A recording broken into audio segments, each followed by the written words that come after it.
Baik, terima kasih atas kesempatan dan waktu yang diberikan kepada saya. Saya bernama Loti Trio, NIM 1803030040, kelas A, semester 6, jurusan Sosiologi, mata kuliah Sosiologi Politik, Fakultas Ilmu Sosial dan Ilmu Politik, Universitas Nusa Cendana.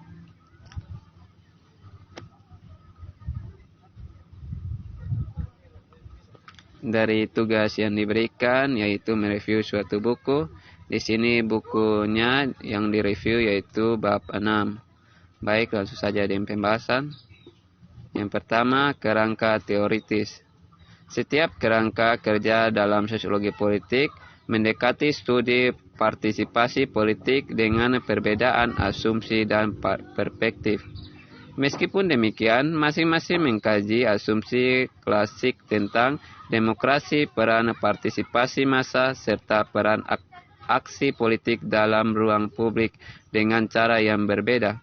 Pekerjaan ini dan banyak arahannya selama ratusan tahun terakhir menawarkan sosiologi politik rinci dari partisipasi politik dalam berbagai bentuknya seperti yang akan kita lihat. Yang berikut, Polaris. Kerangka Polaris sangat menekankan pada partisipasi politik karena ia berpendapat bahwa partisipasi massa dan persaingan antara kelompok kepentingan adalah inti dari demokrasi masyarakat. Polaritas kekuasaan dalam masyarakat ternyata termasuk individu warga negara yang mempengaruhi.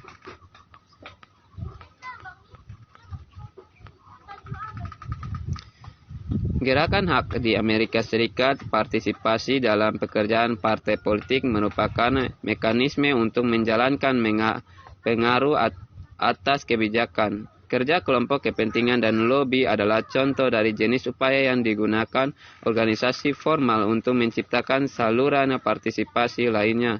Kelompok kepentingan biasanya mengaktifkan warga negara atas masalah kebijakan tunggal, misalnya orang Amerika, memberi informasi kepada para anggotanya tentang legislator federal dan negara bagian.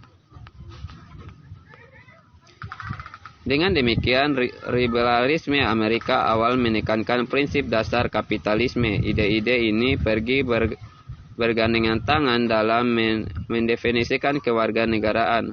Lowy berpendapat bahwa pada abad ke-19, Amerika Serikat berceritakan murni kapitalisme. Pada awal abad ke-20, 4 faktor mengubah orientasi ideologis publik terhadap kapitalisme.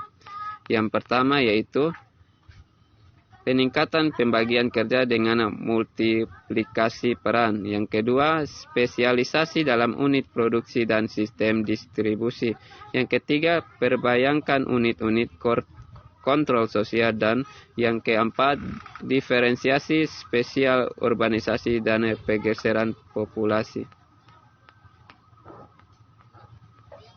Yang berikut, elit manajerial. Perspektif elit manajerial tentang partisipasi menunjukkan bahwa jalan untuk pengaruh yang asli atas kebijakan, alokasi sumber daya dalam masyarakat, atau pengaruh atas pengambilan keputusan terhadap pada kontrol kecil. Partisipasi massa kemudian mungkin simbolis atau cukup untuk menghasilkan legitimasi imasi bagian elit penguasa untuk mengejar tindakan yang dipilih. Pada tahun 1943, George Cooper mengamati demokrasi bukanlah proses partisipasi dan representasi rakyat, melainkan sebagai metode kelembagaan untuk memilih pemimpin. Ini berhasil. Representasi popularis akan tetapi sebuah struktur persaingan elit dikutip dalam Arford dan Federer 1985. Dalam pengertian ini, partisipasi politik melibatkan berbagai upaya elit untuk mengelola politik ketegangan yang berasal dari massa. Yang berikut, kelas.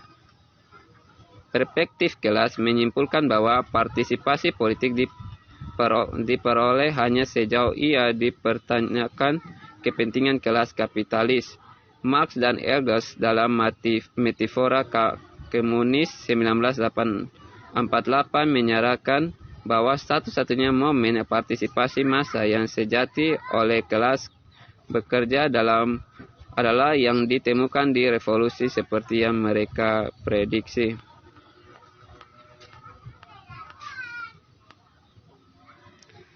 Yang berikut pilihan yang rasional. Model pilihan rasional dari partisipasi politik memperlakukan tindakan politik sebagai berasal dari ekonomi, kepentingan, atau tindakan sosial yang memperkuat hasil politik yang disepakati atau diinginkan. Di lain kata-kata, orang, kelompok, atau institusi menggunakan kekuatan apapun yang mereka bisa untuk mempengaruhi politik, menghasilkan kepentingan terbaik mereka.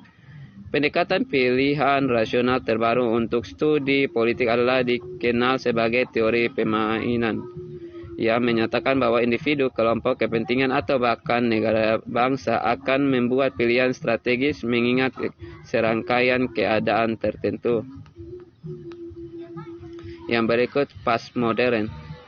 Ahli teori postmodern mendekati partisipasi politik dengan cara yang agak unik, meskipun mungkin terlalu diserahkan. Beberapa pendekatan postmodern merupakan partisipasi politik. Partisipasi sebagai kebebasan untuk mengeksplorasi partisipan antara politik, kehidupan sehari-hari, dan sosial identitas.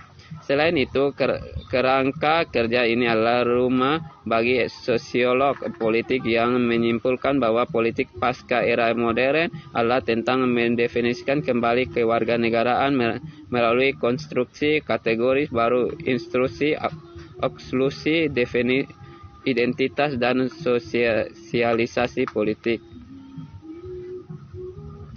Antara aksi politik dan dampak pada berbagai elemen sistem politik. Dengan kata lain, penelitian Orsen meneliti bahwa besar kekuatan yang dijalankan oleh mode atau peran yang sesuai terkait dengan posisi di pemerintahan. Di puncak hierarki, ia mengidentifikasikan pemimpin politik, pejabat pemerintah terpilih untuk menjabat, serta pegawai negara sipil yang dapat mempengaruhi kebijakan sehari-hari.